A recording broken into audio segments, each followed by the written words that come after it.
Hello students, my self doctor D Raj Rao, deep chemistry CLC Sikar. मेरे sir है Rajendra Verma sir. और हम लास्ट जो इसका ऑर्गेनिक का पोर्शन है, इसमें 45 नंबर ये है पॉलीमर, बायोमोलिक्यूल और केमिस्ट्री नेवरडेलेट। तो हम फर्स्ट क्वेश्चन से स्टार्ट करने जा रहे हैं। ठीक है सर? जी sir, start sir. Match the following and choose the correct option from the code given below. आपको एक कॉलम में कुछ पॉलीमर्स प्रोवाइड करवा रखे हैं, उनके टाइप्स हैं, और दूसरी साइड पॉलीमर्स के एग्जांपल्स हैं। अब यहां पर फर्स्ट है फाइबर। फाइबर का मतलब है कि आपके पास ऐसा पॉलीमर है जिसमें strong intermolecular attraction force present होगा। तो अगर हम यहां पर इनको चेक करें तो सर हम यहां देख पा रहे हैं कि नाइलॉन 66 में हाइड्रोजन बॉन्ड बनेगा। राइट, नाइलॉन 66 में हाइड्रोजन बॉन्ड बनने वाला है। तो इसका मतलब हुआ कि फाइबर जो है उसके लिए एग्जांपल कौन सा सेट रहेगा? नाइलॉन 66 रहेगा। बी पार्ट है इलास्टोमर, प्रत्यास्थ बहुलक। इलास्टोमर का मतलब है कोई ऐसा पॉलीमर जिसको आप फोर्स लगाएंगे तो स्ट्रेच हो जाएगा, और फोर्स को रिलीज करेंगे तो वो ओरिजिनल पोजीशन को अचीव कर लेगा। तो ऐसा पॉलीमर अगर अपन यहां चेक करें तो हमें कौन सा दिखाई दे रहा है सर? ब्यूना एन दिखाई दे रहा है। तो बी के लिए हमारे पास रहेगा ये सर एन क्या होता है? एन यहां पर रिप्रेजेंट करेगा एक्रिलोनाइट्राइल। राइट, एक्रिलोनाइट्राइल मोनोमर को रिप्रेजेंट करता है। सी पार्ट है थर्मोसेटिंग पॉलीमर, ताप दृढ़ बहुलक। थर्मोसेटिंग पॉलीमर में ऑलरेडी क्रॉस लिंक प्रेजेंट होते हैं। हम जब उनको हीट करते हैं तो वो मेल्ट नहीं होते हैं, यानी कि यूज एंड थ्रो पॉलीमर्स होते हैं। तो ऐसा जो पॉलीमर है वो सर हमारे पास कौन सा रहेगा? बेकेलाइट। और लास्ट है थर्मोप्लास्टिक पॉलीमर, यानी कि आप इसको बार बार यूज कर सकते हो, मेल्ट कर सकते हो, फिर उसे यूज कर सकते हो। तो ऐसा पॉलीमर आप इससे रिलेटेड एग्जांपल कौन सा रहेगा सर? PVC। तो अब देखिए आप इसके अकॉर्डिंग सर थर्ड हो गया सर। थर्ड आंसर आ रहा है? Third is correct. ठीक सर।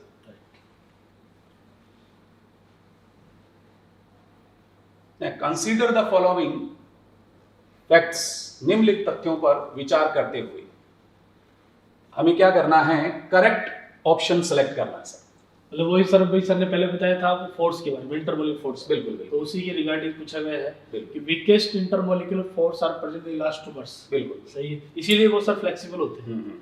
और सेकंड है fibre possess the crystalline nature. Ratio में क्या होता है? हाइड्रोजन बॉन्ड होता है और वो एक तरह से सॉलिड की तरह बिहेव करते हैं। तो इसका मतलब ये भी सही है। सेकंड बिल्कुल बिल्कुल। थर्ड है ionic bond are present in the thermoplastic polymer. ये भी सही बात है। थर्मोप्लास्टिक पॉलीमर होते हैं, उनमें क्या होता है? आयनिक बॉन्ड होता है आपके पास। तो ये सारे सर तीनों सही हो गए कि सर या दो ही सही है? इसमें दो ही सही रहेंगे। अच्छा, दो ही सही है। मतलब ये आयनिक बॉन्ड जो होगा वो थर्मोसेटिक पॉलीमर में नहीं होगा। आयनिक बॉन्ड तो आयनिक कंपाउंड में होगा। आयनिक कंपाउंड में। तो ये मतलब फर्स्ट और सेकंड इज करेक्ट होगा। फर्स्ट और सेकंड करेक्ट। तो फर्स्ट आंसर हो गया sir. Right, first and second is correct.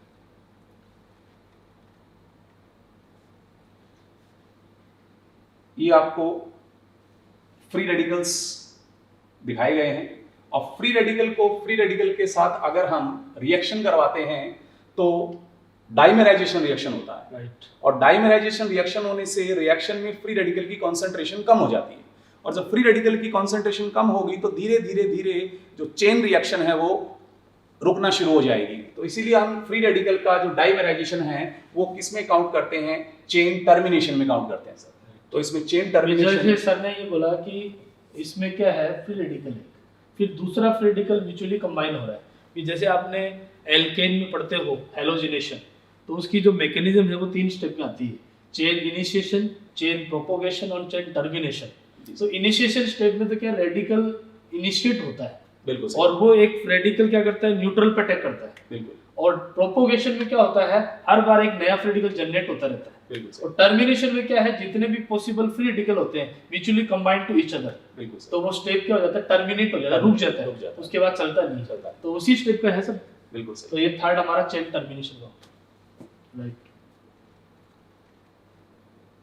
Consider the following statements about bakelite. Bakelite से रिलेटेड आपने कुछ स्टेटमेंट दिए गए हैं, इनमें से आपको हमें चेक करना है कि कौन सा सही और कौन सा गलत है। तो it is a phenol formaldehyde resin. Right. तो ये राइट है, क्योंकि बेकेलाइट बनाने के लिए एक मोनोमर फिनॉल होता है और दूसरा मोनोमर हमारे पास फॉर्मेल्डिहाइड होता है। तो इसमें ये स्टेटमेंट करेक्ट रहेगा।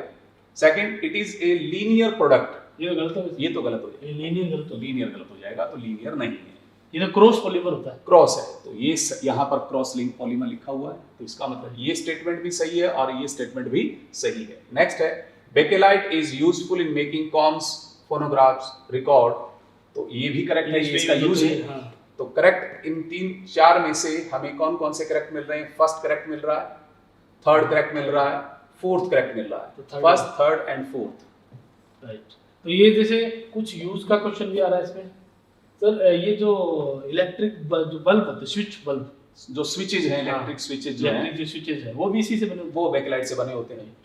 तो ये भी ध्यान रखना, सर ने बताया कि इलेक्ट्रिक स्विचेज भी मेटअप होते हैं। हाँ, हाइड्रोजन बंद जैसे परवलतर अंतरण वाला बहुलक कौन सा है? तो अभी थोड़ा देर सर ने पहला क्वेश्चन लिया था, तो जिसमें नायलॉन 66 नायलॉन फाइबर 66, था, तो स्ट्रॉन्ग इंटरमोलिन फोर्स होता है। हाइड्रोजन बॉन्ड जो है, मतलब कहने का मतलब पॉलीमर जो होते हैं उनमें वांडरवाल फोर्स होता है, और वांडरवाल में भी हम एक स्पेसिफिक टाइप लेते हैं हाइड्रोजन बॉन्ड, जो एक डाइपोल डाइपोल अट्रैक्शन का स्पेसिफिक टाइप है। और वैसे तो वांडरवाल के होते सारे वीक होते हैं, लेकिन कंपैरेटिवली हाइड्रोजन स्ट्रॉन्ग होता है अदर वांडरवाल से। तो इसका मतलब सबसे परबलतर पूछा है, तो इसका मतलब हाइड्रोजन और हाइड्रोजन पर नायलॉन 66।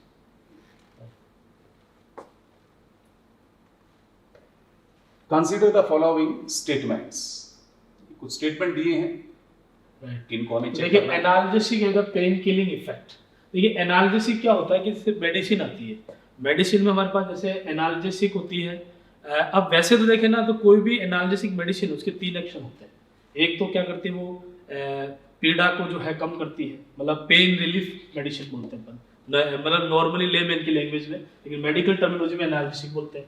फिर ये एंटी इन्फ्लेमेटरी भी होती है, इन्फ्लेमेशन को रिड्यूस करती है। एंटी पायरेटिक भी होती है, फीवर वगैरह जो आते हैं उनको भी कम कर देती है। मतलब एक एनाल्जेसिक के वैसे 3 एक्शन होते हैं।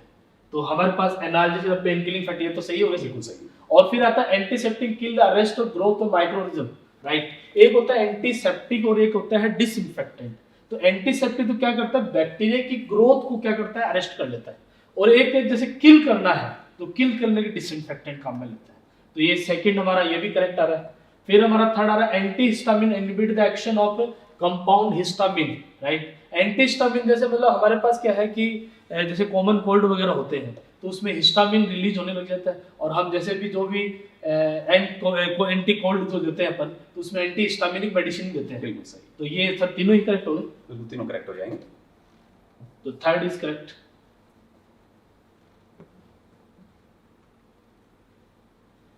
Proteins which perform the role of biological catalyst in the body are called I. Here I refers to protein जो कि जैव उत्प्रेरक की भूमिका अदा कर रहा है। बायो कैटलिस्ट, जैव उत्प्रेरक, कैटलिस्ट का मतलब है जो केमिकल का रेट इंक्रीज करता है, और केमिकल का रेट इंक्रीज कर रहा है तो वो कैटलिस्ट है। और यहाँ पर बायोकेमिकल रिएक्शन का रेट इंक्रीज हो रहा है, तो बायोकेमिकल का रेट इंक्रीज करने के लिए जो भी कैटलिस्ट हम यूज करते हैं अपनी बॉडी में होता है, तो वो कौन सा होता है सर? एंजाइम्स होते हैं। राइट। एंजाइम के बारे में तो वैसे बायो के स्टूडेंट हो, पढ़ते हो, तो काफी नॉलेज होगा, क्योंकि हम तो क्या बेसिक बातें ले रहे हैं। बिल्कुल सही। नेक्स्ट, अब देखिए ये वापस हमारे पास मेडिसिन के रिलेटेड ही कुछ वर्ड आ रहे हैं हमारे पास। Match the compound given the column with the function to given the column first second correct. तो देखिए एक होता है एंटागोनिस्ट, एक होता है एगोनिस्ट, एक केमिकल, एक होता है इनहिबिटर, एक रिसेप्टर। देखिए कोई मेडिसिन हमारी बॉडी में जाती है, तो एक तो क्या है, मेडिसिन की मिमिक्री करने वाले केमिकल रिलीज होते हैं, और एक क्या है, उसके अपोजिट काम करने वाले होते हैं। जो वैसा ही कोई काम बाहर से कोई केमिकल कर दे, तो उसको तो हम एगोनिस्ट बोलते हैं। एगोनिस्ट का मतलब साथ साथ जो जैसे मान लो कोई भी केमिकल अपन बाहर से दे रहे हैं और वही काम हमारी बॉडी में अंदर हो रहा है, लेकिन यदि कोई केमिकल उसके अगेंस्ट काम कर रहा है, तो वो होता है एंटागोनिस्ट। तो सर उसके अकॉर्डिंग, और इनहिबिटर का मतलब देखिए यदि मिमिक आ रहा है, मिमिक द नेचुरल मैसेंजर, इसका मतलब एगोनिस्ट हो गया। और मतलब बी के अंदर हमारा एंटागोनिस्ट क्या हो जाएगा? ई आ जाएगा, राइट। एंटागोनिस्ट में bind to the receptor site and inhibit the natural function, right. Chemical communicate message between two neurons and that between the neurons and muscles, ठीक है। Inhibitors inhibit the activities of enzyme, enzyme की activity को inhibit करते हैं, रोक देते receptor हैं। Receptor bind to ये crucial to the body messenger communication process भी, जैसे कहने का मतलब एक जो सेल होती है, सेल के ऊपर रिसेप्टर होते हैं और जो प्रोटीन और कार्बोहाइड्रेट के मेटअप होते हैं, और उसी से जैसे अपन कोई भी केमिकल खाते हैं, कोई मेडिसिन खाते हैं, तो वो क्या रिसेप्टर के थ्रू एक सेल में जाती है और सेल में जाकर के पर्टिकुलर सेल को इफेक्ट करती है, और उसी के कारण ये हमारे agonist, antagonist, chemical inhibitor, receptor, ये सारी टर्मिनोलॉजी उसके रिगार्डिंग है क्या सर? बिल्कुल सही। तो नेक्स्ट चले सर, इसका आंसर तो बता दीजिए। अच्छा, इसका देखो, ये हमारे पास इसका आंसर रहेगा, अच्छा थर्ड हो गया, थर्ड आंसर है। ठीक है, क्योंकि वैसे बी से देख लीजिए, एंटा जो बी था ना एगोनिस्ट मिमिक, तो इसमें खाली फोर्थ से एक ही मैच होता है बी में, और बी में कहीं फोर्थ मैच, तो वैसे भी हमारा थर्ड हो गया। सही। 0.2% solution of phenol is A, while 1% solution of phenol is B. Here A and B respectively. Compound एक ही हमारे पास phenol, लेकिन concentration different. राइट। कुछ सब्सटेंस ऐसे हैं जो अपनी अलग अलग कॉन्सेंट्रेशन होने पर एंटीसेप्टिक और डिसइंफेक्टेंट का काम करते हैं। डिसइंफेक्टेंट का मतलब है कि वो कोई ऐसा केमिकल है जो हम लिविंग टिश्यू पर यूज नहीं कर सकते, और एंटीसेप्टिक जो होगा वो लिविंग टिश्यू पर यूज होगा। तो अगर कॉन्सेंट्रेशन हाई है तो वो डिसइंफेक्टेंट का काम करेगा, और कॉन्सेंट्रेशन लो है तो वो एंटीसेप्टिक का काम करेगा। तो यहाँ पर हम इन दोनों कॉन्सेंट्रेशन को कंपेयर करें तो ये लो कंसंट्रेशन एंटीसेप्टिक हो जाएगा, और हाई कंसंट्रेशन डिसइंफेक्टेंट हो जाएगा। तो इसके बेस पर हमारे पास आंसर आ जाएगा। राइट। तो देखिए, ये जो दो टर्मिनोलॉजी तो आप जानते हो, एंटीसेप्टिक तो सर ने बता ही दिया, डिसइंफेक्टेंट बता दिया, और एनाल्जेसिक मैंने थोड़ी देर पहले आपको क्लियर किया था, पेन किलर। एनाल्जेसिक में पैरासीटामोल जैसे एस्प्रिन लेते हो आप, ब्रूफेन लेते हो, ठीक है, सोडियम डाइक्लोफेनिक सोडियम ले रहे हो। और एंटीबायोटिक में हमारे पास कई एमोक्सिलिन है, क्लोरमफेनिकोल है, कई तरह के एंटीबायोटिक है, ब्रॉड स्पेक्ट्रम भी होती है, ब्रॉड नैरो स्पेक्ट्रम है, इस तरह की हमारी कई एंटीबायोटिक इसमें केमिस्ट्री में एवरीडे लाइफ में आप काफी देखते हो इसके बारे में। तो ये हमारा फोर्थ आंसर करेक्ट हो गया। कौन सा युगल एनोमरों को प्रदर्शित कर रहा है? एनोमर्स क्या होता है सर? एनोमर का मतलब हुआ कि anomer are cyclic stereoisomers but are not mirror image of each other. तो हम इसको ऐसे कह सकते हैं कि anomers are diastereomers, anomers are diastereomers but in cyclic form.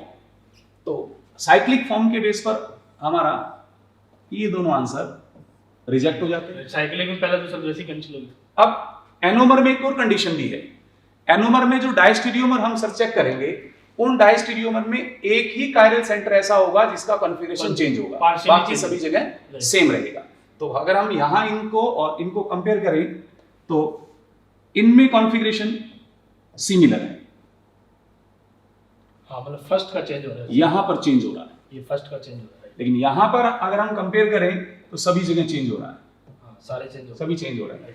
तो एनोमर की डेफिनेशन के अकॉर्डिंग कहने का मतलब हुआ कि ये तो सर इनेंशियोमर हो गई। बिल्कुल सही है, राइट। मतलब कहने का मतलब देखो, इनेंशियोमर होता है non super imposable mirror image, तो ये दोनों non super imposable mirror image हो गए। और एक हमारे पास वर्ड आ रहा है एनोमर, और एक वर्ड सर एपीमर भी होता है। हाँ, एपीमर होता है। एपीमर भी साइक्लिक के अंदर हमारे पास कोई, जैसे ग्लूकोज है, ग्लूकोज के दो क्रिस्टलाइन फॉर्म होते हैं, राइट, तो उसके लिए भी अपन यूज करते हैं। मतलब कहने का मतलब देखो कि एनोमेरिक कार्बन जो है ना, जैसे हमने बात करें कार्बोहाइड्रेट के अंदर फर्स्ट जो कार्बन होता है ना वो एनोमेरिक कार्बन होता है, और बाकी जैसे मान लो फर्स्ट कार्बन के अकॉर्डिंग अपन यदि कॉन्फ़िगरेशन देखे चेंज हो रहा है तो वो तो आपका एनोमर्स बनेगा। और यदि मान लो फर्स्ट कार्बन को छोड़ के अदर कहीं पार्शियली चेंज हो रहा है तो वो एपीमर होता है। और एपीमर और anomer are example of diastereomer. इसका मतलब डायस्टीरियोमर क्या होते हैं, जो कभी एक दूसरे की मिरर इमेज नहीं होते। तो कहने का मतलब ये दोनों कंपाउंड की एक दूसरे की मिरर इमेज भी नहीं है, राइट।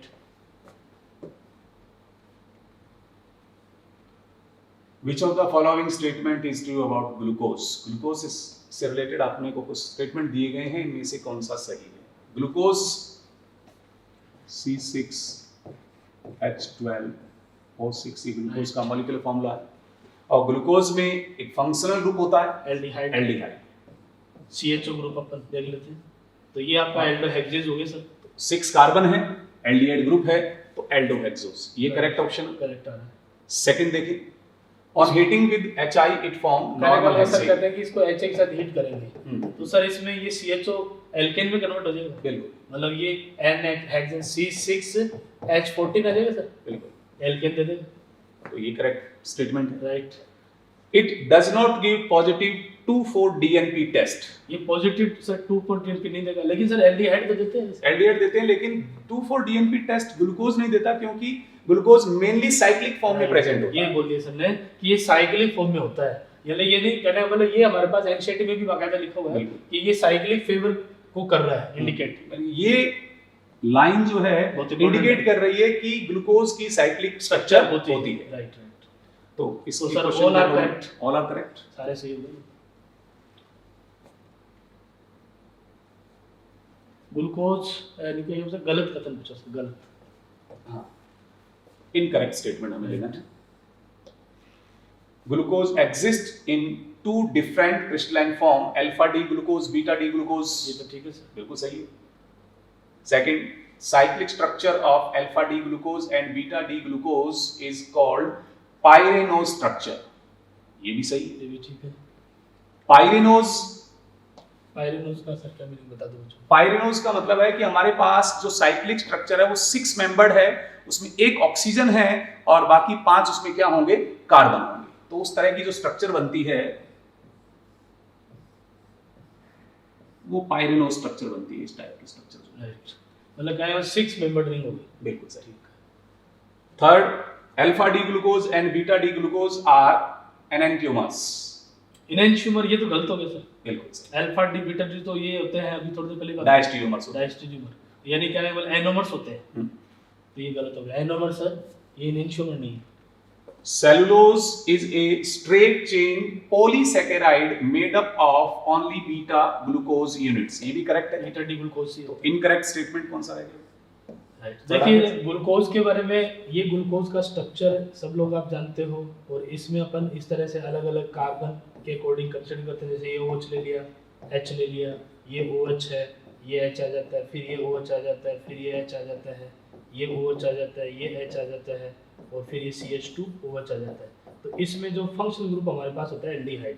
अब ये जो लास्ट वाला जो आपका ये OH होता है ना राइट साइड में आ रहा है तो वो D हो जाता है क्यों सर और ये यदि लेफ्ट आ जाए तो वो L हो जाता है. मतलब D और L कैपिटल D और कैपिटल L जो आ रहा है ना वो हमारा लास्ट कायरल सेंटर पर OH right side with respect to the H तो वो D हो जाता है. और बाकी देखो स्मॉल d और स्मॉल l भी होता है तो वो क्या होता है हम एक्सपेरिमेंटली डिटरमाइन कर सकते हैं. क्योंकि जैसे मान लो ग्लूकोज है वो डेक्स्ट्रो रोटेटरी है फ्रक्टोज है लीवर रोटेटरी है तो वो d और l जो है वो एक्सपेरिमेंटल वो नहीं बता सकते अपन. लेकिन कैपिटल D और कैपिटल L नोमेनक्लेचर से अपन ये बता सकते हैं. तो इसमें एक बात ये भी सर मैं बता दूं कि इनमें कायरल सेंटर भी कई बार पूछ लेता बच्चे और क्वेश्चन भी कई बार आ चुके हैं. तो कायरल सेंटर हम देखें तो एक कायरल सेंटर ये हुए 2 3 और ये 4 क्यों सर 4 कायरल. इसमें 4 कायरल सेंटर हो जाते हैं और 4 कायरल सेंटर के अकॉर्डिंग अपन बात करें तो इसके जो स्टीरियो आइसोमर है 2 की पावर 4 यानी 16 हो जाते हैं 16 और फ्रक्टोज के 8 हो जाते हैं क्योंकि इसमें 3 ही कायरल सेंटर होते हैं. वेरी सही. तो ये हमारे पास है. Which of the following is not true about amino acids? Not true about amino acid.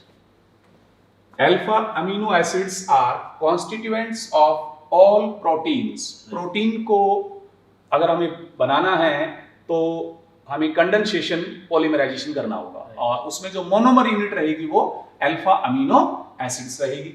तो alpha amino acids are constituents of all proteins. Alpha amino अम्ल सभी प्रोटीनों के घटक होते हैं. ये स्टेटमेंट इसके अंदर करेक्ट है. Alanine having 1 amino and 1 carboxylic group. ये भी सही है. एलेनिन का न्यूट्रल अमीनो एसिड है. हाँ. एक कार्बोक्सिलिक ग्रुप हो गया सर और एक इसमें हो गया अमीनो 3 कार्बन का हो गया.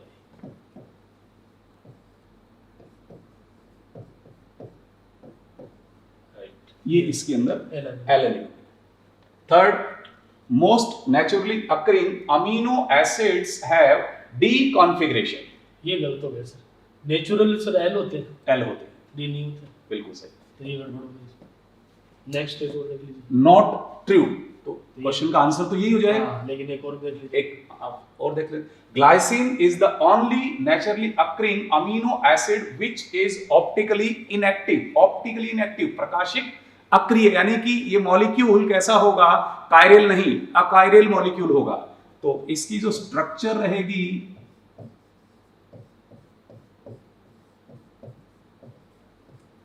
वो कुछ ऐसी रहेगी। राइट, यही एक ऐसा नेचुरली अकरिंग अमीनो एसिड है जो ऑप्टिकली इनएक्टिव है। मतलब ऑप्टिकली इनएक्टिव यही की होगा, बाकी जो 19 सारे बचेंगे optically active हैं। वो ऑप्टिकली मतलब सर एक्टिव कहना चाहते हैं कि टोटल 20 अमीनो एसिड होते हैं Naturally। जिनकी स्टडी हुई नेचुरली, और जिसमें 10 एसेंशियल होते हैं, 10 नॉन एसेंशियल होते बिल्कुल हैं। सही। एसेंशियल जो बॉडी में हमारे एक तो क्या सिंथेसाइज होते हैं और एक बाहर डाइट के थ्रू लेते हैं अपन। तो जैसे हमारे पास 10 एसेंशियल, और 10 एसेंशियल में भी आप जैसे कुछ बच्चों ने जैसे ट्रिक बना के भी याद कर रखी हुई, बायो में भी याद करते हैं विमटाल पाथ के नाम से, वैलिन, आइसोल्यूशिन, ल्यूशिन, थ्रियोनिन, ट्रिप्टोफेन, हिस्टिडीन, इस तरह से बच्चों ने ऐसे याद भी करके बायो में कि 10 एसेंशियल होते हैं, 10 नॉन एसेंशियल होते बिल्कुल हैं। सही। और ज्यादातर अमीनो एसिड जो होते हैं ना बेटे, वो एल पाए जाते हैं, वो डी नहीं होते हैं। जैसे ग्लूकोज हमारा डी फॉर्म में होता है नेचुरली, लेकिन अमीनो एसिड जो होते हैं ना वो एल और डी का मीनिंग ये होता है कि जैसे हमारे पास ये COOH ग्रुप आ गया और ये NH2 ग्रुप आ गया और H के रिस्पेक्ट में, और ये हमारे पास R हो गया। तो ये NH2 जो है H के रिस्पेक्ट में क्या लेफ्ट साइड में होता है, तो अपन इसको बोलते हैं L अमीनो एसिड, और यदि ये NH2 राइट साइड में होगा तो वो D हो जाता है। तो ज्यादातर केस में नेचुरली जो पाए जाते हैं वो L पाए जाते हैं, D नहीं पाए जाते हैं। और एक अमीनो एसिड में ये बात ध्यान रखनी है कि all are optically active except glycine, ठीक है। और अमीनो एसिड में एक ज्विटर आयन फॉर्मेशन भी होता है, इंट्रामोलिकुलर रिएक्शन होती है। इस कारण अमीनो एसिड क्या होते हैं, एक तरह से आयनिक कंपाउंड की तरह बिहेव करते हैं, मतलब सॉलिड स्ट्रक्चर आ जाती है intramolecular zwitter ion. Zwitter ion का मतलब है कि एक पर्टिकुलर पीएच पर वो क्या होता है, कोई भी इलेक्ट्रोड की ओर माइग्रेट नहीं करता है, मतलब दिस पॉइंट आइसोइलेक्ट्रिक पॉइंट। बिल्कुल। तो ये सारा अमीनो एसिड के बारे में मैंने सब थोड़ा सा ब्रीफ बच्चों को ताकि याद हो जाए। Which of the following is incorrectly matched? निम्न में से कौन सा सही तो सुमेलित इसको ये पूछ जरूर ध्यान से बेटा, इनकरेक्टली पूछा है, अगर सब पढ़ने में यहाँ गलत हो जाती है, करेक्ट पूछा है, स्टूडेंट जल्दबाजी में गलत कर देता है, तो इनकरेक्ट है। गट्टा पर्चा, अब गट्टा पर्चा इनमें से हमें चेक करना है ये मैच कर रहा है या मैच नहीं कर रहा है। तो यहां पर है ट्रांस, तो आइसोप्रीन पॉलीआइसोप्रीन के दो ज्योमेट्रिकल आइसोमर्स होते हैं, एक होता है सिस पॉलीआइसोप्रीन और एक होता है ट्रांस। जो सिस पॉलीआइसोप्रीन है वो नेचुरल रबर है और जो ट्रांस है वो गट्टा पर्चा है। इसका मतलब यहां पर जो मैच दिया गया है वो करेक्ट है। तो सर गट्टा पर्चा तो क्या है, जैसे काफी डेंटिस्ट में बहुत यूज होता है, हाँ, during the root canal treatment RCT में। तो जब वो फिल करते हैं ना सर, लास्ट में जब आरसीटी कंप्लीट के डेंटिस्ट उसको मतलब पैक करता है तो वो जीपी पॉइंट से करता है, और जीपी पॉइंट जो है पॉलीट्रांस आइसोप्रीन होता है। ये सही है, ये सही हो गया। Ascorbic acid amino acid, ascorbic acid sir, हाँ, एस्कॉर्बिक एसिड अमीनो एसिड नहीं, विटामिन सी का है। नाम है। तो इनकरेक्टली मैच्ड, तो ये गलत हो गया। इनकरेक्टली मैच आंसर और दिया न्यूक्लिक गया है। एसिड जो है आपका जेनेटिक मटेरियल होता है, DNA RNA, DNA RNA, right, ये सही है। और लैक्टोज हमारे पास डाइसैकेराइड होता डाइसैकेराइड्स है, है, तो ये भी सही ये है। भी सही है। नेक्स्ट चलिए sir. Next, Which of the following is a copolymer? सह बहुलक। कोपोलीमर का मतलब हो जाएगा हमारे पास क्या होना चाहिए, डिफरेंट मोनोमर्स होने चाहिए। दो डिफरेंट मोनोमर है तो को है, और एक सर होमोपोलीमर होता है जिसमें सेम मोनोमर्स मोनोमर है, बिल्कुल सही। पॉली प्रोपाइलीन, तो इसमें जो मोनोमर होगा वो प्रोपाइलीन होगा, प्रोपाइलीन सेम हो जाएगा, तो ये हमारे ये पास तो कैसा होमोपोलीमर का एग्जांपल हो गया। बेकेलाइट, बेकेलाइट में जो मोनोमर यूनिट्स हैं वो फॉर्मेल्डिहाइड और फिनोल है, दोनों डिफरेंट है, दोनों डिफरेंट है, तो दो कोपोलीमर हो गए। कोपोलीमर हो जाएगा। पीवीसी, पीवीसी में मोनोमर यूनिट वाइनिल क्लोराइड होती है, और पॉलीस्टाइरीन में मोनोमर यूनिट कौन सी होती है, स्टाइरीन होती है। तो ये भी होमोपॉलीमर है, ये भी होमोपॉलीमर है, ये भी होमोपॉलीमर है। इसमें बेकेलाइट कैसा होगा, कोपोलीमर, सहबहुलक। जैसे देखिए इसमें क्या है कि हमारे पास थाइलिन का अपन एग्जांपल लेते हैं ऐसे, और उसमें हम क्या करते हैं, जैसे ये जेड ले लिया, अब इसमें क्या होता है कि पॉलीमराइजेशन होता रहता है, और हम इस तरह से इसको कंसीडर कर लेते हैं, ये हमारे पास N आ जाता है और ये पॉलीमर बन जाता है, क्यों सर? बिल्कुल। अब यदि हम Z की जगह H ले लेते हैं तो वो हो जाता है पॉलीथीन, और यदि Z की जगह हम CH3 ले लेते हैं तो वो हो जाता है पॉलीप्रोपाइल, और Z की जगह हम Cl ले लें तो वो हो जाता है पॉलीविनाइल क्लोराइड। क्लोराइड। और यदि हम जेड की जगह स्टायरीन तो सिर्फ अलग ग्रुप हो गया ना, ये CH+CH2 ये स्टायरीन हो गया। तो यहाँ पर मतलब कहने वाले बेंजीन ले ले तो वो पॉलीस्टाइरीन। तो ये सारे जो है ना, इनमें सारे यूनिट के एक ही है। तो ये सारे होमोपॉलीमर के एग्जांपल है। और ये जैसे हम 11th में पढ़ लेते हैं ये वाला पार्ट। तो बेकेलाइट है, नायलॉन 6 है, ये 12th में आ जाते हैं। बिल्कुल सही। तो ये बेकेलाइट जो है वो कोपॉलीमर का सर ने बताया कि जैसे दो डिफरेंट यूनिट होती है और एक मोनोमर यूनिट होती है, मतलब सेम मोनोमर यूनिट होती है। क्यों सर? बिल्कुल सही। तो इसका आंसर सेकंड आ गया। सेकंड आ गया। अगले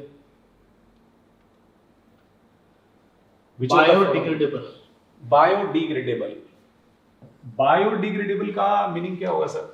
बायोडिग्रेडेबल मतलब जो बैक्टीरिया से डिसइंटीग्रेट हो जाते हैं। जैसे जो बैक्टीरिया क्या, जैसे अभी कोई भी पॉलीमर होते हैं नेचर में, तो बैक्टीरिया क्या डिकम्पोज कर देता है उनको, डिकम्पोज करके और पॉल्यूशन नहीं बनाता। लेकिन जो पॉलीमर होते हैं ना, जैसे प्लास्टिक वगैरह है, तो वो क्या पॉल्यूशन का कोज हो रहा है आजकल, क्योंकि वो नॉन बायोडिग्रेडेबल में आ रहे हैं। बिल्कुल सही। उसके कारण पॉल्यूशन बढ़ता जा रहा है। यानी कि बायोडिग्रेडेबल पॉलीमर का मतलब वो पॉलीमर हुआ, सर का कहने का मतलब है जो इजीली डिग्रेड हो जाते हैं, ब्रेक हो जाते हैं, और ब्रेक होकर के वो किस में कन्वर्ट होते हैं? नेचर के अंदर जो बाई प्रोडक्ट्स है, जैसे CO2 हो गया, आपके नाइट्रोजन प्रेजेंट है तो वो अमोनिया में कन्वर्ट हो जाएगा, या नाइट्रोजन में कन्वर्ट हो जाएगा, वाटर में कन्वर्ट हो जाएगा, इस तरह के बाई प्रोडक्ट में कन्वर्ट हो जाता है। तो हमारे पास आंसर कौन सा आ जाएगा? सेलुलोज। सेलुलोज नेचुरल है, नेचुरल। बाकी तो सारे आर्टिफिशियल। तो ये बाकी जो है नॉन बायोडिग्रेडेबल लगे ये डायरेक्ट। ये सर नेक्स्ट जिगलर नाटा कैटलिस्ट। ये तो सीधा याद करने वाला है सर। ये तो सीधा इसमें सर ये थोड़ा गड़बड़ नहीं है? 6 कैसे है सर? 3 नहीं है यहाँ पर? नहीं, ये सही है। सही। अगर हम इसको अच्छा मतलब मोनोमर के डाइमर फॉर्म में लिख देता है। ठीक है, इस फॉर्म में हो। हाँ, तो ये डाइमर फॉर्म में टाइटेनियम टेट्राक्लोराइड और मिक्सचर। इसमें एक्चुअली एक्टिव साइट जो है वो टाइटेनियम टेट्राक्लोराइड की होती है। ये पॉलीथीन के मैन्युफैक्चरिंग में काम आता है। और ये अगर जिगलर नाटा कैटलिस्ट हम यूज कर रहे हैं पॉलीमर चैप्टर में, तो जनरली जो पॉलीमर बनता है वो लीनियर पॉलीमर बनता है। राइट। क्लोरामफेनिकोल आपके पास एंटीबायोटिक हो गई है। और ये कैसी एंटीबायोटिक है सर? एंटी ब्रॉड स्पेक्ट्रम है क्या? हाँ, ब्रॉड स्पेक्ट्रम। राइट। एंड दो तरह के पहला वाला तो वर्ड सर आपको पहले ही बता दिया, एंटीसेप्टिक और डिसइंफेक्टेंट। तो और एंटी फर्टिलिटी जो फर्टिलाइजेशन को कम करती है, कंट्रोल करती है, यानी पॉपुलेशन कंट्रोल में काम में आ रही है, जो माला डिस है, लीन जो है ये काम आती है। और एंटी हिस्टामिनिक जो जुकाम में, सर्दी जुकाम में हिस्टामिन्स को रोकने का, क्लोरफेनार्मिन जैसे वेलेट आ रहा है, सिट्राजिन, एविल है। बिल्कुल सही। और ये जो आ रहा है ब्रॉड स्पेक्ट्रम जो है, मैं इसका बारे में बताऊं थोड़ा सा। ब्रॉड स्पेक्ट्रम मतलब जो क्या करती है, ग्राम पॉजिटिव ग्राम नेगेटिव दोनों बैक्टीरिया को कवर कर लेती है। दोनों मतलब जैसे बहुत ज्यादा कोई सीवियर इन्फेक्शन पेशेंट को होता है तो ग्राम पॉजिटिव नेगेटिव दोनों को मारना जरूरी होता है। दोनों के साथ इफेक्टिव है। क्लोरामफेनिकोल इफेक्टिव एंटीबायोटिक आ जाती है। और अगर कोई एंटीबायोटिक ग्रेम पॉजिटिव या फिर ग्रेम नेगेटिव किसी एक के लिए करे तो वो नैरो स्पेक्ट्रम है। वो narrow spectrum all type bacteria cover नहीं करेगा। हां बिल्कुल। ये सेकंड हो गया सर। क्लोज नेक्स्ट चले। रेडाइनिक डिटर्जेंट पूछा है। एनाइनिक डिटर्जेंट यानी स्ट्रक्चर के अकॉर्डिंग आप देख लीजिए। तो हम देखें ये कैटाइनिक डिटर्जेंट, ये तो कैटाइनिक हो गया, अमोनियम क्लोराइड हो गया। और ग्लिसरीन ऑलेट इमल्सिफायर होता है, न्यूट्रलाइट हो गया। और सोडियम स्टीरेट साबुन है, ये भी आंसर नहीं होगा। सोडियम लॉरिन सल्फेट को हम क्या कहेंगे? Anionic detergent. एक्चुअली में यहाँ पर एक लॉन्ग चेन एल्कोहल्स हैं। उन एल्कोहल्स को अगर हम H2SO4 के साथ रिएक्शन करवाते हैं तो हाइड्रोजन सल्फेट का फॉर्मेशन हो जाता है। और इसमें एल्कली ऐड करेंगे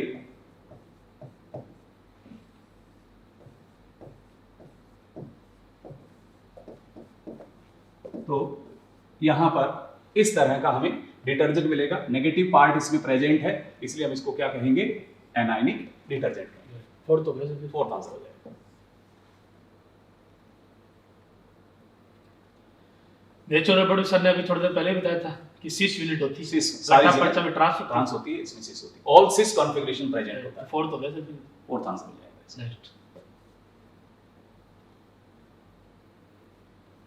which of the following incorrect statement, गलत पूछा फिर वापिस। ये बड़ी ध्यान से देखने वाला होता है, about low density polythene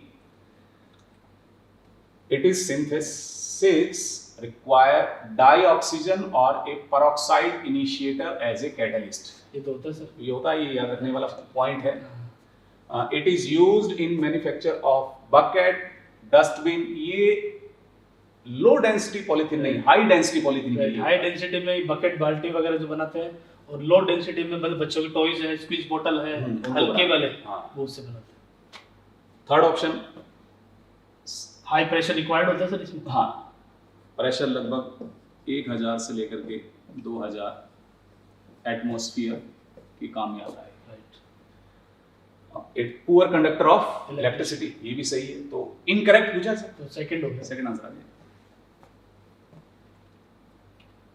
which one of the following statements is correct, कौन सा सही है ये हमें देखना है। अमीनो एसिड में से है ये? Right, all amino acid are except glutamic acid are optically active. नहीं, ये गलत हो गया, एक्सेप्ट ग्लूटामिक नहीं आएगा यहाँ पर। ये तो ऑप्टिकली एक्टिव होता है। हाँ, ये तो ऑप्टिकली खाली एक्टिव होता है, ग्लाइसिन ग्लाइसिन होना चाहिए था। गलत। तो ये स्टेटमेंट यहाँ रॉन्ग है, रॉन्ग स्टेटमेंट पूछा है, और हमसे पूछा है यहाँ पर करेक्ट कौन सा है, सही कौन सा है। All amino acid except lysine optically active, ये भी यहाँ गड़बड़ हो रहा है। All amino acids are optically active, ये यहाँ गड़बड़ हो गया। ऑल अमीनो एसिड नहीं, ग्लाइसिन नहीं होता ग्लाइसिन इसमें। नहीं है। फोर्थ है all amino acids except glycine are optically active, ये सही है। ये सर सही बिल्कुल। Right, Which one? Mutarotation पूछा sir. Muta not show mutarotation, परिवर्ती ध्रुवण घूर्णन नहीं प्रदर्शित करता है।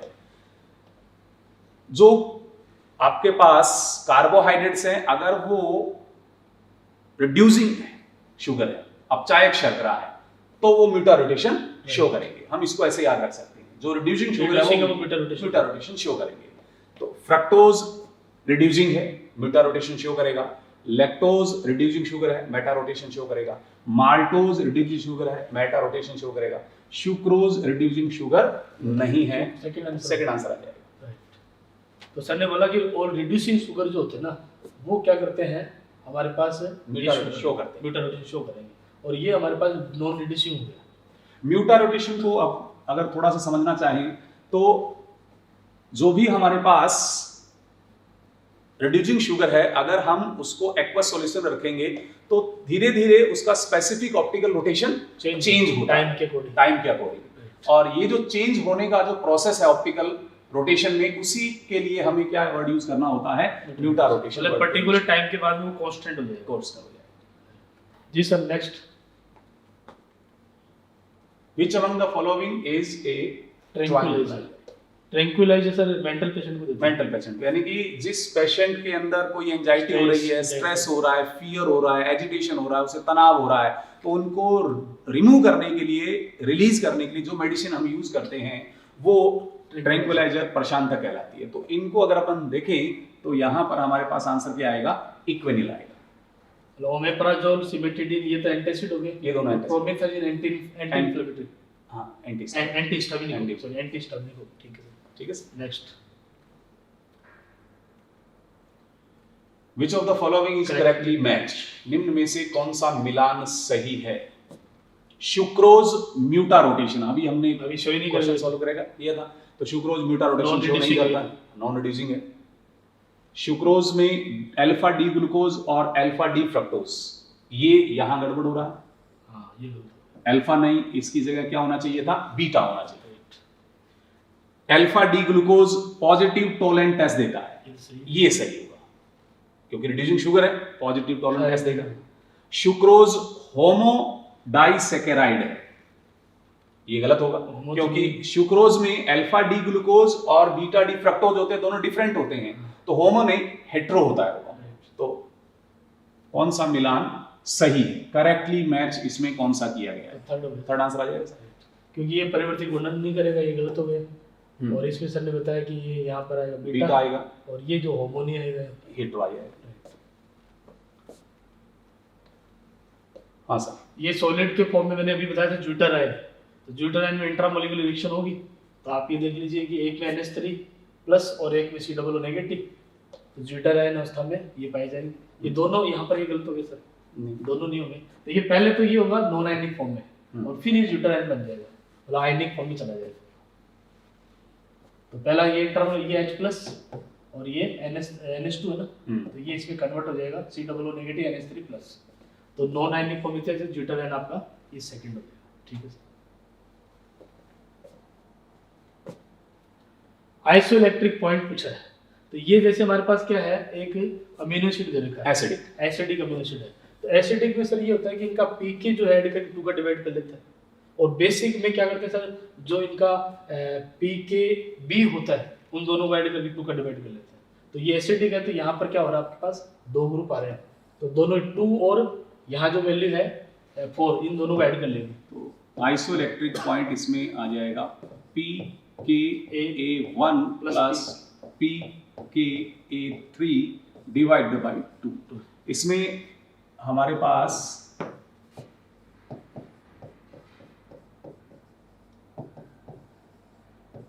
ये जो पार्ट है, इसके लिए जो PKA है उसको हम जनरली PKA1 यूज करते हैं, इसके लिए जो PKA लिया जाता है उसे PKA2 लिया जाता है, और अगर इसमें यहां पर एसिडिक पार्ट है या बेसिक पार्ट है तो उसको PKA3 लिया जाता है।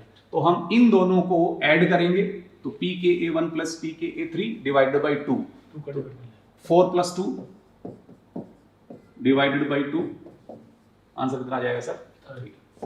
Third answer. ये केमिकल रिएक्शन है, तो हमें इस केमिकल रिएक्शन को पहले कंप्लीट करना होगा। CH ट्रिपल बॉन्ड CH, और ये कंडीशन हमें क्या प्रोवाइड कर रही है कि इसमें हम वाटर ऐड कर रहे हैं सर। ठीक है सर, कैटालिटिक हाइड्रेशन एल्काइन का। एल्काइन में ये एसिटाइलिन है, और एसिटाइलिन में जब हम वाटर को ऐड करेंगे पहले विनाइल अल्कोहल बनता है। हाँ, पहले विनाइल अल्कोहल बनेगा, टोटोमेराइज ये टोटोमेराइज हो जाएगा। CH3CHO बनेगा, ये हमारे पास कंपाउंड आ गया A। अब A में अमोनिया प्लस HCN से रिएक्शन करवानी, तो CH3CH double bond O plus ammonia, ये वाटर यहां से रिलीज हो जाएगा, तो CH3CH डबल बॉन्ड NH। अब हमें इसमें क्या करना है, HCN को भी ऐड करना है। ये यहां से रिलीज होगा, तो नाइट्रोजन किसके साथ रिएक्ट करेगा, H के साथ, और CN यहां पर अटैच हो जाएगा, तो CH3CH CN, और यहां आ जाएगा सर NH2।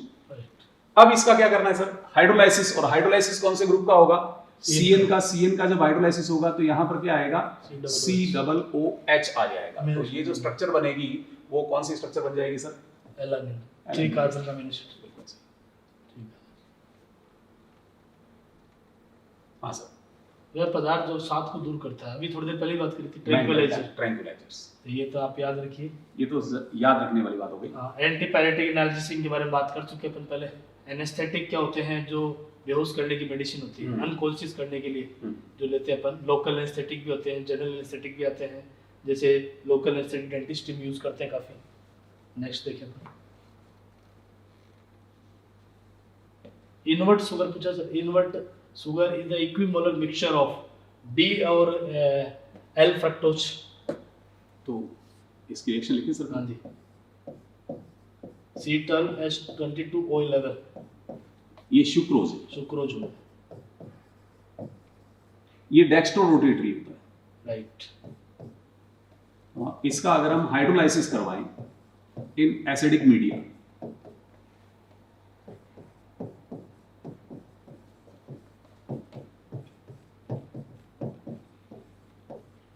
एक हमें मिलेगा अल्फा डी ग्लूकोज, और एक हमें मिलेगा बीटा डी फ्रक्टोज। ये सुक्रोज डेक्स्ट्रोरोटेटरी है और ये जो मिक्सचर बना है ये कंप्लीट मिक्सचर लीवोरोटेटरी है। इसका मतलब ऑप्टिकल रोटेशन चेंज हो गया। क्यों सर? दोनों का इक्विवेलेंट मिक्सचर हो जाएगा सर। हाँ, दोनों का इक्विवेलेंट जो मिक्सचर बनेगा उसी मिक्सचर को क्या बोला जाता है? Invert sugar upward circular. और ये जो प्रोसेस है इसको कहते हैं इन्वर्जन ऑफ शुगर या इन्वर्जन ऑफ सुक्रोज इसको बोला जाता है। मतलब कहने का सुक्रोज का रोटेशन था पॉजिटिव, हाँ, और मिक्सचर का होगा नेगेटिव, तो वो इन्वर्ट हो गया। इन्वर्ट हो गया, बिल्कुल सही है। तो कौन सा आंसर हो जाएगा सर? इसमें आंसर आ जाएगा हमारे पास अल्फा डी ग्लूकोज होना चाहिए और डी ही फ्रक्टोज होना चाहिए। D fructose, D glucose D fructose होना चाहिए। फर्स्ट हो जाएगा, फर्स्ट आंसर आ जाएगा। जो नसिक से पीड़ा हारी भी है, तो दोनों काम होने चाहिए। पहले पैरासीटामोल हो गई, ये मैंने पहले फर्स्ट में क्वेश्चन बताया था कि जो भी पेन किलर होते हैं उनके 3 एक्शन होते हैं, एंटी इन्फ्लेमेटरी, एनाल्जेसिक और एंटीपायरेटिक। बिल्कुल सही। तो पैरासीटामोल, पैरासीटामोल इसका आंसर है। एक इस ठीक है sir. which is statements is are correct about sucrose? हाँ सर, करेक्ट पूछ रहे सर। हाँ करेक्ट पूछा, सत्य कथन पूछा। C1 alpha OH of glucopyranose is linked with C2 beta OH of fructofuranose। Sucrose में अभी हमने पिछला जो एग्जांपल किया था वहां पर था अल्फा डी ग्लूकोज और बीटा डी फ्रक्टोज। तो ग्लूकोज पायरेनोज फॉर्म में होती है 6 मेंबर्ड और फ्रक्टोज 5 मेंबर्ड रिंग में होती है 5 फ्यूरिनोज।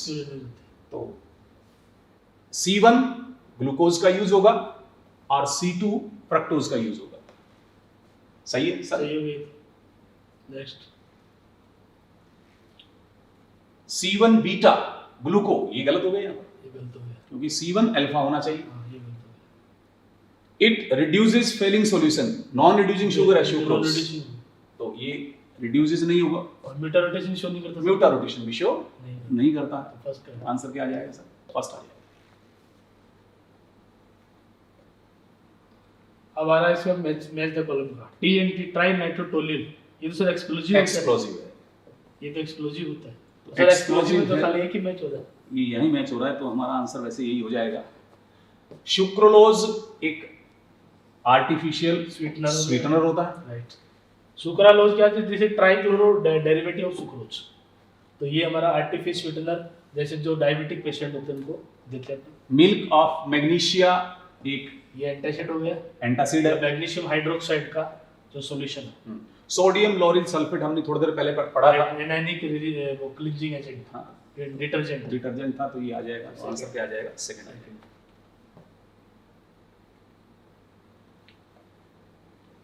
साबुन को पुती रोटी बनाने के लिए, ये बड़ा बड़ा फेमस क्वेश्चन था, कई बार एग्जाम में पूछा भी गया है। मतलब बिथेनॉल जो है उसके अंदर ऐड कर लेते हैं और जो एक एंटीसेप्टिक एक्शन होता है। बिल्कुल।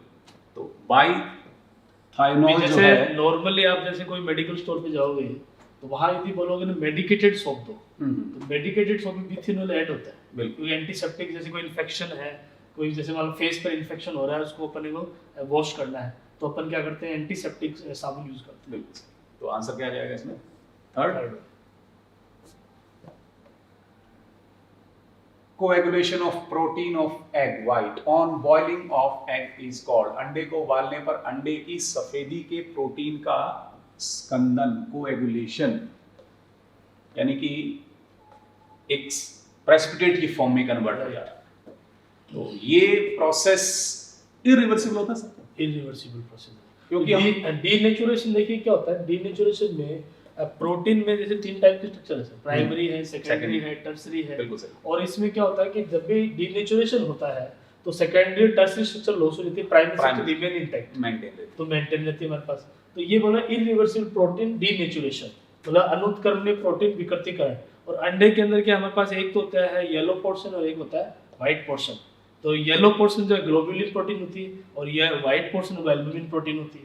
जो एंटीजन एंटीबॉडी हमारे शरीर में बनते हैं वो बनते हैं येलो से, और ये जो हीमोग्लोबिन को ट्रांसपोर्ट करती रहती है तो वो हमारे पास एल्बुमिन करता है। बिल्कुल।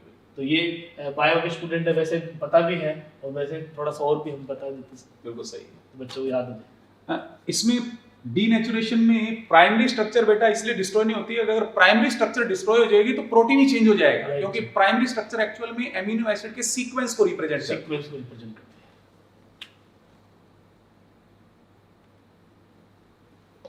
है। इनकरेक्ट पूछा सर। इनकरेक्ट पूछा।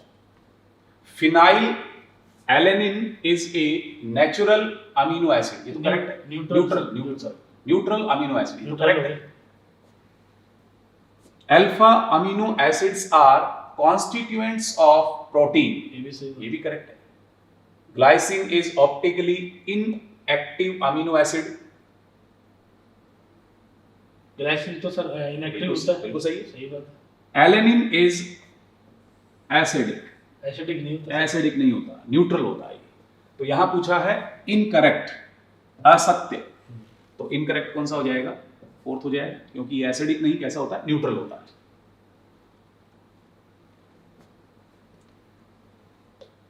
कंसीडर द फॉलोइंग स्टेटमेंट्स, ये सारे स्टेटमेंट है, इनको चेक करके शेविंग सोप जो होती है, ये साबुन जो होती है वो अलग अलग टाइप की साबुन आती है। तो शेविंग सोप जो है उसमें ग्लिसरॉल होता है कि सॉफ्ट करने में काम आती है, दाढ़ी को सॉफ्ट करना है तो ये तभी रेजर से बाल हटेंगे और हार्ड होंगे तो हटेंगे नहीं जल्दी से। सही है। तो ये तो सही ठीक लग रहा है सर। हाँ बिल्कुल सही। और एल्यूमिनियम मैग्नीशियम हाइड्रोक्साइड एंटासिड होते हैं, ये भी बड़ा ठीक है। और एक gum rosin added to the while making the shaving soap, तो शेविंग सोप में क्या करते हैं गम रोजिन जो होता है वो भी ऐड कर देते हैं। ये भी क्या करता है? सॉफ्ट करता है और स्किन को डिहाइड्रेशन को रोकता है। तो इसमें सारे स्टेटमेंट सही लग रहे हैं? सही लग रहा है। ठीक है सर। Next slide. देखिए सर, ये साबुन जो है अलग अलग तरीके के हमने बात करी सारी, और ये सॉफ्ट होता है, सॉफ्ट करता है, ग्लिसरॉल से सॉफ्ट होता है सर। और कईयों में सर ऐसे भी होता है ना, जैसे एक टॉयलेट सोप आता है और एक जैसे बाथिंग सोप आता है, तो इनके अंदर क्या होता है टोटल उनके ऊपर लिखा भी होता है, TNT लिखा होता है, TNT वैल्यू। जैसे इनमें टोटल ग्लिसरीन है ना, जिनमें ज्यादा आता है अबव 70% आता है ना, तो वो तो अपन के नहाने में यूज कर लेते हैं। और जो TNT जिनका कम आता है वो क्या, जैसे हाथ धोने में, जिनको नाम जरूर टॉयलेट सोप लिखा होता है लेकिन ये नहीं कि वो टॉयलेट में यूज होती है। जैसे TNT वैल्यू जो टोटल ग्लिसरीन जो लेवल है ना, तो वो उनका ज्यादा होता है, 70% 80% होता है ना, तो बहुत अच्छी क्वालिटी की होती है। ग्लिसरीन क्या करता है? स्किन को सॉफ्ट करता है और स्किन में डिहाइड्रेशन को रोकता है, तो वो सॉफ्ट में काम आ जाता है। तो ये अपन नेक्स्ट चलते हैं। Which of the following is a polymer, एक बहुलक का एग्जांपल कौन सा है? तो ये तो अपन बात कर ही ली सारी चीजें। क्लोरोप्रिन, ये तो सर मोनोमर होता है। 2-chloro-1,3 ब्यूटाडाई। माल्टोज एक डाइसैकेराइड है। डाइसैकेराइड हो गया। पोली आइसोप्रीन, ये आइसोप्रीन का पॉलीमर हो गया। पॉलीमर हो गया। और हमसे पूछा है, एक बहुलक ही पूछा था, बहुलक पूछा है, तो थर्ड इज करेक्ट।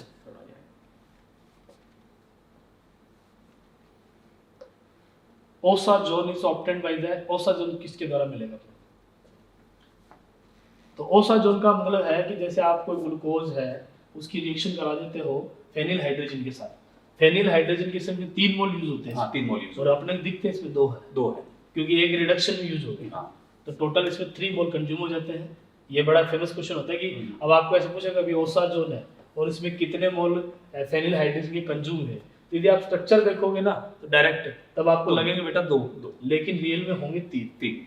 तो ये ध्यान रखना, ग्लूकोज का ओसाजोन और मेनोज का सेम ही बनेगा। ओसाजोन सिमिलर तभी हो सकता है जब हमारे पास ये रिमेनिंग स्ट्रक्चर सेम हो, जो रिमेनिंग पार्ट है यानी कि C3, C4 और C5, C3, C4, C5 जो कायरल सेंटर है इनका कॉन्फ़िगरेशन अगर सेम रहेगा तो ओसाजोन सेम बन जाएगा, और यहां पर अगर चेंज हो गया तो ओसाजोन क्या हो जाएगा? चेंज हो जाएगा। तो डी ग्लूकोज और डी मैनोज, इनमें सिर्फ कहां पर चेंज होता है? Second carbon. Second carbon sir, glucose का ये जो सेकंड कार्बन आता है इस पर सर वो जो OH का कॉन्फ़िगरेशन अपोजिट हो जाता है, तो वो मेनोज आ जाता है। तो इसका आंसर क्या आ जाएगा? और मेनोज जो है वो एक तरह से डायस्ट्रीमर ही हो गया सर। हाँ डायस्ट्रीमर के एग्जांपल हो गया।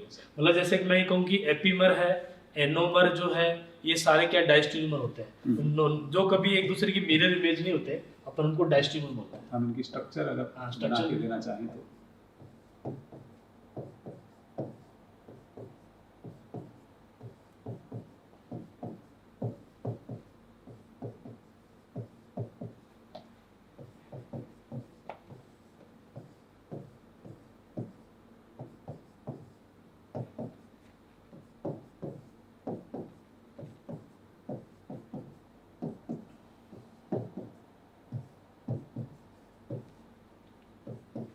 यहाँ पर कॉन्फ़िगरेशन चेंज हो रहा है। कौन से कार्बन पर? C2 कार्बन पर। ये सर ने देखो स्ट्रक्चर में बना दी है ताकि आपको इजी कोई भी मैनोज हो गया सर ये। हाँ, ये वो आपका जो है इसमें राइट है तो इसमें एक में लेफ्ट है। ये मैनोज हो जाएगा और ये ग्लूकोज हो जाएगा। इसका मतलब मैनोज है ग्लूकोज का आइसोमर है। तो ये हमारा देखिए polymer, biomolecule, chemistry and everyday life हमने पूरा एनसीईआरटी से कवर करने की कोशिश करी है। फिर भी कई क्वेश्चन ऐसे होते हैं जो पूरे नहीं हो पाते हैं, लेकिन हमने मैक्सिमम कोशिश की है। क्यों सर? ताकि और इसमें याद करने वाला कंटेंट भी है बेटा, ज़्यादातर कंटेंट है वो याद करने वाला है। कुछ कॉन्सेप्चुअल चीज़ें भी है, कुछ बायो के स्टूडेंट हो आप तो बहुत सारी चीज़ें आप खुद भी जानते हो, और मैंने भी एज ए डॉक्टर होने के कारण मैंने भी कुछ चीज़ें आपको और बता दी। ज़्यादा डिटेल में जाते हैं तो फिर टाइम ज़्यादा कंज्यूम हो जाता है, इतना टाइम नहीं रह पाता है, और बाकी आप सब लोग अच्छे से कवर कर लोगे। Okay student, thank you. जय CLC। जय CLC।